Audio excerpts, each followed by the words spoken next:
네, 오늘 말씀 출애굽기 강의 9번째 시간입니다.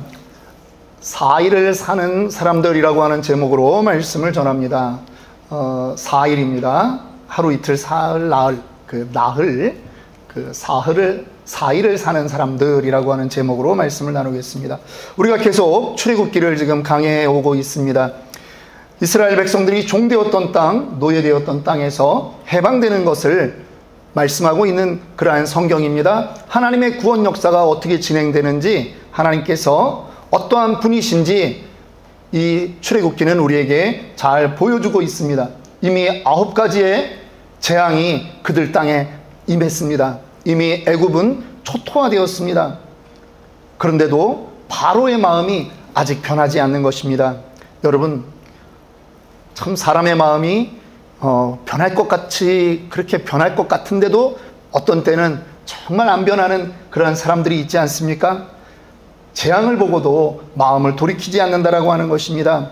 드디어 하나님께서 이스라엘 백성들을 위해서 마지막 10번째 재앙을 준비시켰습니다. 어떠한 재앙입니까?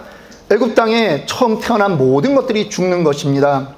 예를 들면 이 집에 첫째가 아들로 태어났다. 그러면 그 아들이 죽는 것입니다. 그런데 그 아들만 죽는 게 아닙니다. 자기 자신이 만약에 장남이면 자기 역시 죽는 것입니다.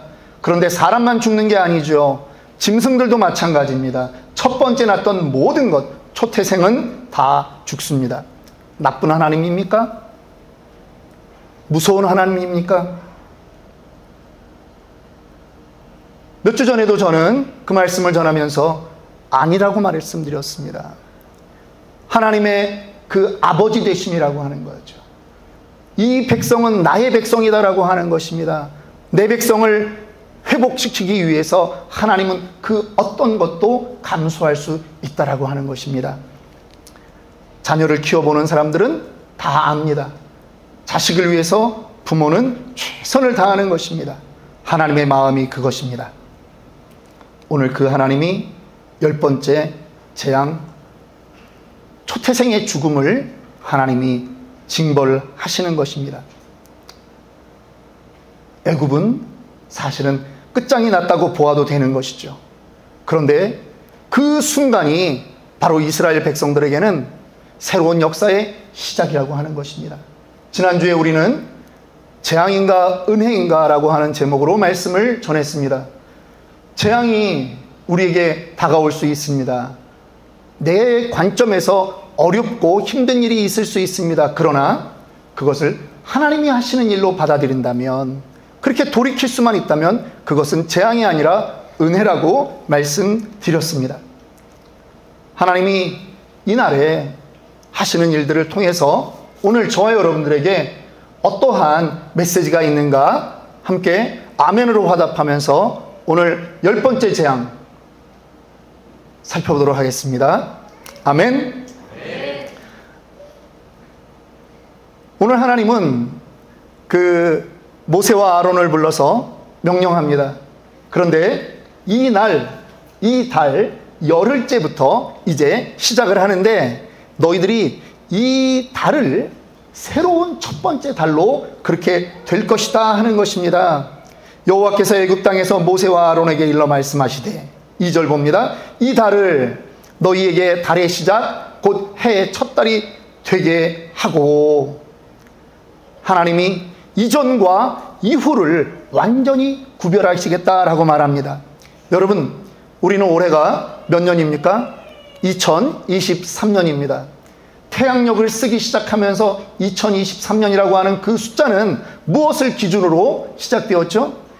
예수님의 탄생을 기준으로 해서 비포 크라이스트와 AD가 완전히 바뀌는 것 아니겠습니까? 예수님 탄생의 그 시점이 인류의 시간을 바꾸듯이 오늘 애굽 땅에 살고 있는 이 이스라엘 백성들에게 하나님이 이 달을 너희 인생의 변화의 날로 삼게 될 것이다 말씀하는 것입니다. 여러분들은 여러분 인생의 분기점이 될 만한, 내 인생의 이전과 이후로 완전히 나뉘어지는 그러한 날이 있으십니까? 저는 우리 청년들에게 어제 2023년 4월 1일 세상은 만우절이라고 하고 그날에 있는 모든 일은 거짓말 같다 이렇게 얘기할지 모르지만 저는 여러분들의 인생에 2023년 4월 1일은 내 인생의 분기점이 되는 날입니다. 이렇게 고백하기를 주님의 이름으로 축원합니다. 강사 목사님을 통해서 선포되었던 그 말씀, 여러분들 테이블에서 함께 나누었던 그 고백들이 평생 잊혀지지 않고 정말 잊어야 될 것들은 있지만 하나님의 은혜는 붙드는 그러한 분기점이 되는 날이기를 주님의 이름으로 다시 한번 축원합니다. 저에게도 예수를 믿으면서 초등학교 2학년 때부터 교회를 다니고 신앙생활을 했지만 저에게도 분기점이 됐던 그런 날이 있습니다. 대학교 1학년 때 이 고난주간 금요일 밤 그때를 저는 잊을 수가 없습니다.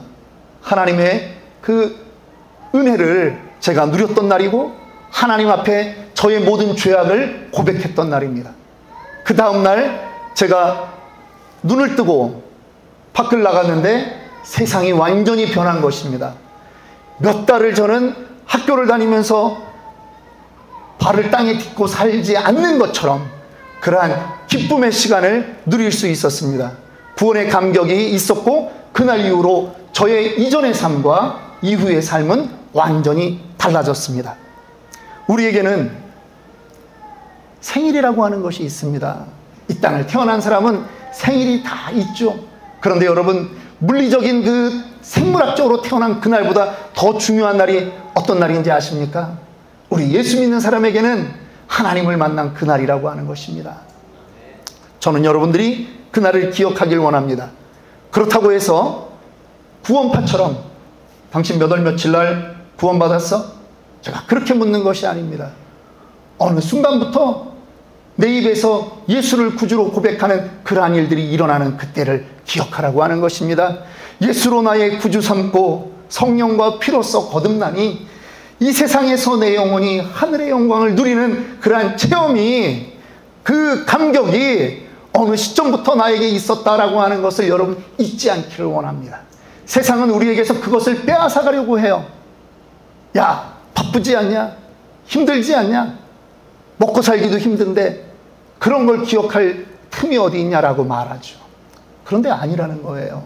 우리 예수 믿는 사람은 그날을 붙들고 가는 사람들이라고 하는 것입니다. 믿으십니까? 네. 여러분, 흔들리지 않는 그 구원의 날, 그것이 있다면 그 인생은 행복한 것입니다. 만약 그것이 없다면 아무리 오래 살아도 그것은 불행한 것입니다. 지금 이스라엘 백성 가운데 그 애굽 땅에 초태생이 죽는, 장자가 죽는 재앙이 임했습니다. 왜 초태생일까요? 왜 장자일까요? 장자는요, 그 가문의 대표입니다. 여러분, 옛날 족보에는 제가 이제 역사를 공부하다 보니까 이 집안 그 뭐 족보 따지고 이러는 거를 그냥 풍월로 얻어 들은 것만 해도 뭐 한두 가지가 아닌데요. 옛날에는 그 족보에 이 아들의 이름을 올리는 걸 가장 명예롭게 생각했습니다. 그런데 이거는 동서양 어디나 막론하고 다 똑같다라고 하는 것이죠. 어느 종족, 어느 민족이나 가문의 대표인 거예요. 첫째가 그렇다라고 하는 것입니다. 오늘 일부 예배를 저희는 줌으로 드렸습니다. 예배를 드리면서 우리 사역자들과 함께 첫째 아들 손들어라 했더니 다 손들더라고요. 우리 교회는 장자가 많습니다. 저는 막내입니다. 하여튼 우리 어머님이 우리 첫아들, 우리 집에 그 큰형님을 군대를 보내고 나서요, 저희 어머님이 한 열흘간을 난 초상 났는 줄 알았어요. 나는 신경도 안 쓰더라고. 큰형 군대 간 게 어디 뭐 사형장에 끌려간 것처럼 어머님이 맨날 우는 거예요. 한 열흘을 울더라고. 그러다가 집에 소포가 왔습니다. 논산훈련소에서 라면 박스에 싸가지고 아들이 입던 옷들, 신발 다 왔는데 그걸 붙잡고 또 우시는 거예요. 아, 진짜 난 막내로 사는 거 너무 서러웠어요. 아, 막내는 이게 뭐 휴게도 못 끼더라고. 제가 군대 갈 때 우리 어머님이 얼마나 우나 보려고 했는데 우리 어머님이 먼저 돌아가시는 바람에 제가 그걸 못 본 게 한이라는 거 아닙니까? 그때 우는 걸 내가 좀 봤으면 위로가 좀 됐을 텐데. 근데 왜 그런 줄 아십니까? 그게 우리 집만의 이야기가 아니에요. 어느 가정이나 첫 번째는요, 경험도 없이 나왔어요. 왠지 양육하면서도 실수한 것 같아요. 잘못한 것 같아요.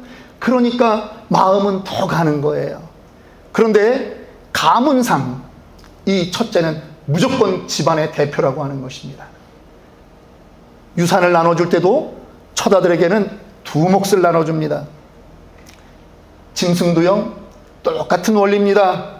그 짐승들의 대표라고 하는 거예요. 하나님이 지금 그들을 치십니다. 그런데 다시 한번 질문해야 돼요. 왜 첫 번째 거냐? 그러면 우리는 첫 번째 나일강부터 한번 쭉 9가지 재앙들을 보면요, 전부 다 하나님의 피조물들이에요.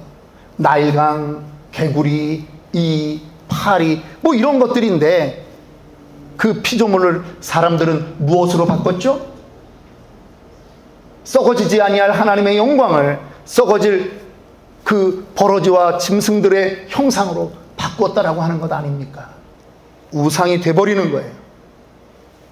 조선시대 그 구한말에 선교사들이 들어와서 우리 조선 여인들의 사진들을 찍었는데 너무나 우스꽝스러운 그러한 장면들이 있습니다.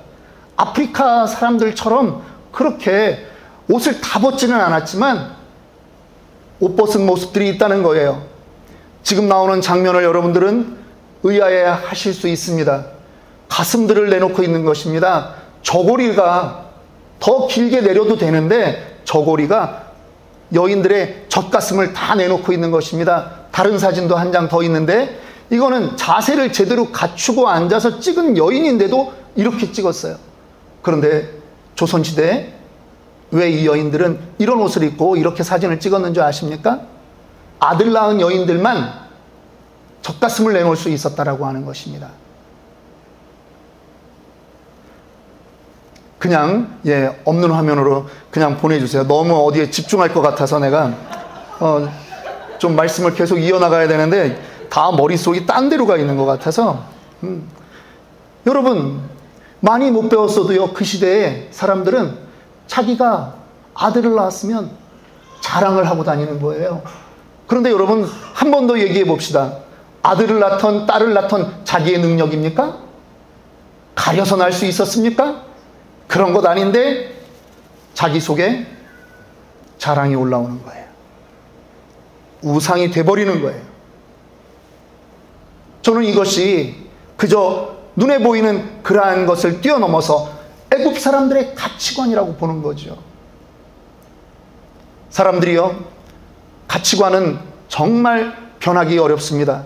그런데 그들의 가치관 속에 나일강이 없으면 안 돼, 이게 없으면 안 돼, 이게 없으면 안 돼라고 하는 그 가치관, 거기에 신격화를 부여한 것입니다.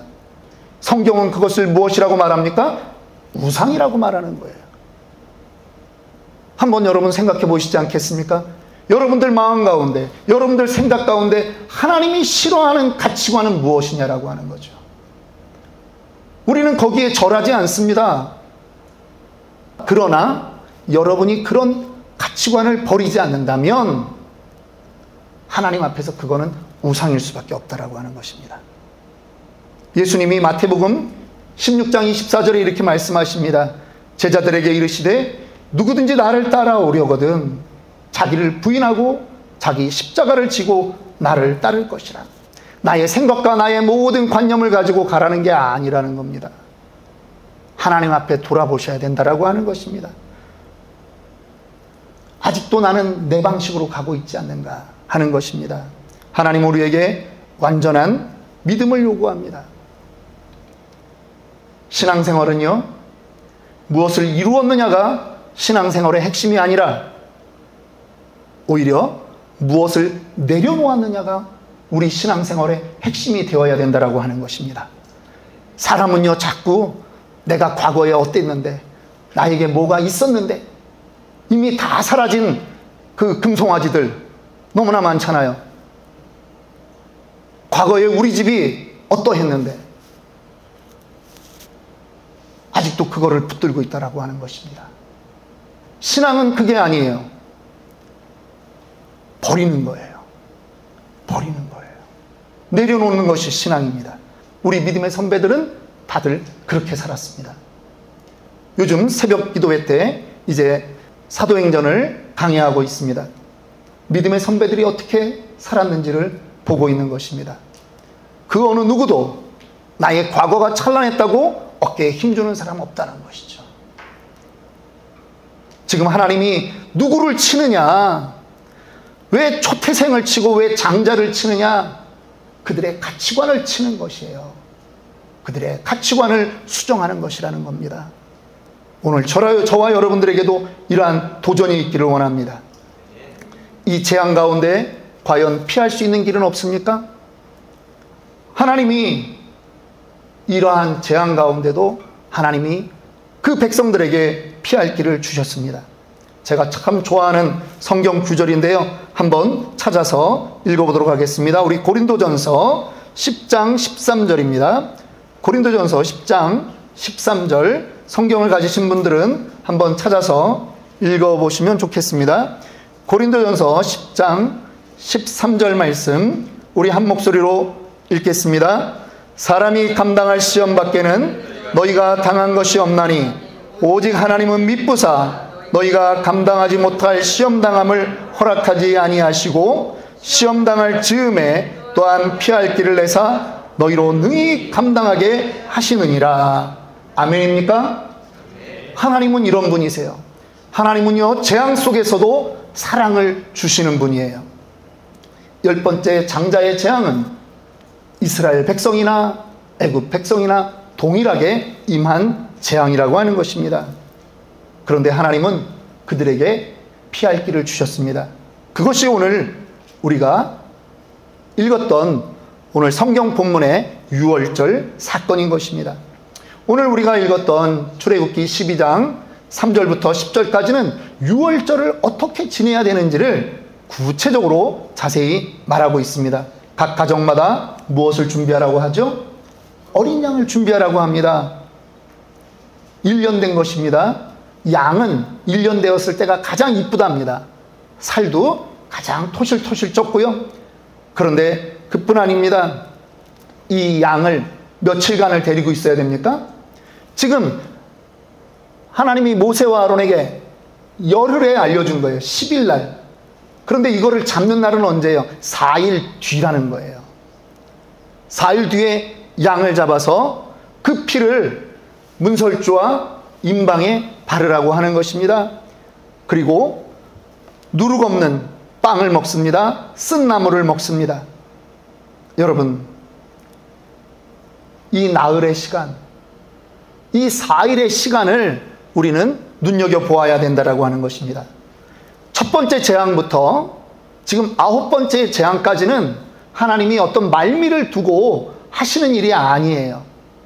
그냥 모세와 아론에게 너희가 손을 들고 선포하면 하나님이 그러한 재앙을 다 일으키시는 거예요. 그런데 마지막 재앙만큼은 하나님이 이렇게 알려주시는 거예요. 오늘 이제 10일부터 내가 명령을 하는 거고 이 일이 일어나는 거는 언제 일어난다? 4일 뒤에 일어난다라고 하는 거예요. 여러분, 4일 뒤에 일어나는 이 일은 인류가 이전도 이후에도 경험해보지 못한 그러한 일들입니다. 사람들에게 이 4일의 시간은 어떤 사람에게는 마지막 호흡인 것입니다. 무엇을 해야 할까요? 만약 여러분의 인생에 4일이 남았다면 여러분들은 무엇을 하시고 싶으십니까? 4일 뒤가 되면 그 밤에 양을 잡습니다. 양의 피가 뿌려집니다. 그런데 감사한 것이 이거예요. 6월절에 그 날이 은혜가 되는 것이 이것입니다.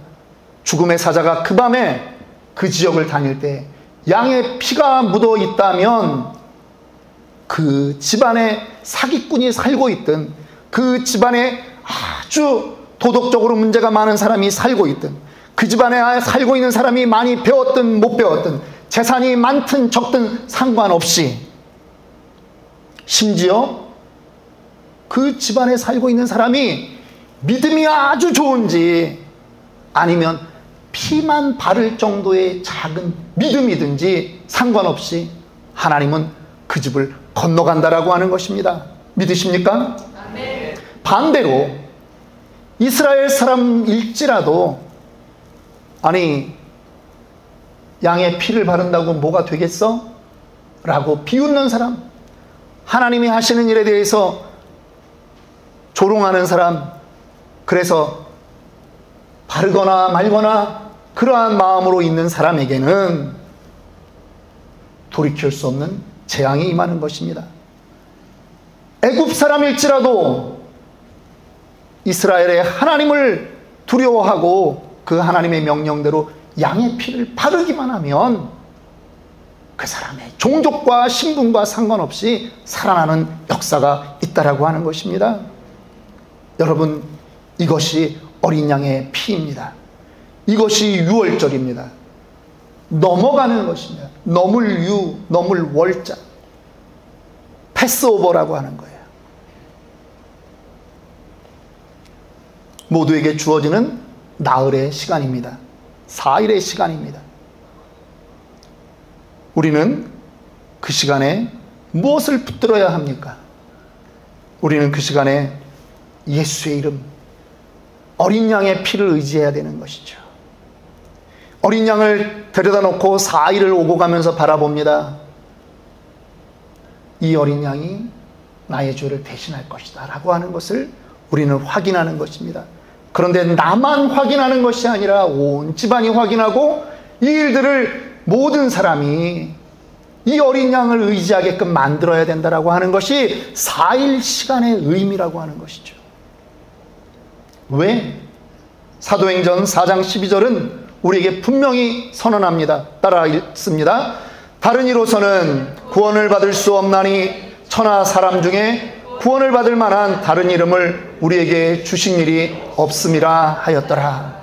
사람이 살아나는 그 이름, 그것은 예수의 이름 외에는 없다라고 하는 것입니다. 믿으십니까?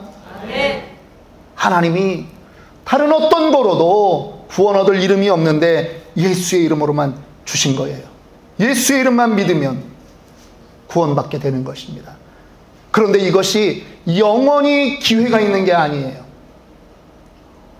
하나님은 사랑이십니다. 그런데 하나님의 사랑이 영원하다 생각하면 착각입니다. 하나님의 사랑은 영원하지 않습니다. 끝이 있습니다.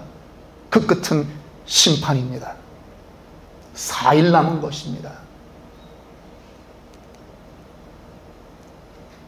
만약 여러분들에게 4일이 남았다면 여러분들은 어떻게 하시겠습니까?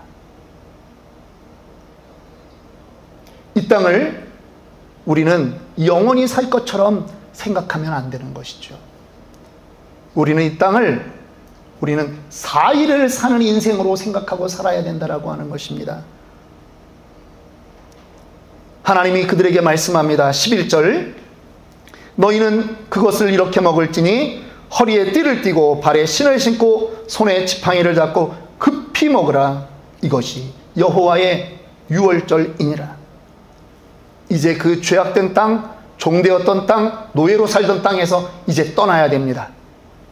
여러분, 노예로 살았는데 거기서 무엇을 가져가면 돈이 되겠습니까? 무엇을 가져가면 자랑할 수 있겠습니까? 그런 거 없다는 거예요. 허리를 동이고 지팡이를 짚고 이제 명령 나팔만 나오면 뛰어나갈 준비를 하고 그렇게 살아야 된다라고 하는 것입니다. 이 땅을 살아가는 우리의 방향성이 지금 어디에 있느냐 다시 한번 점검하는 계기가 되기를 원합니다. 우리는 나흘을 살아갈 사람들입니다. 4일을 살아가면 우리에게도 심판의 날이 옵니다. 우리에게도 심판의 날이 옵니다. 그런데 우리는 마치 이 땅이 영원한 것처럼 살고 있지는 않습니까? 여러분의 삶을 돌이켜 보십시오. 혹시 시간을 낭비하고는 있지 않습니까? 영혼에 대한 관심조차 없이 살고 있지는 않습니까? 나흘의 시간, 사흘의 시간이 남았습니다. 돌이키십시오.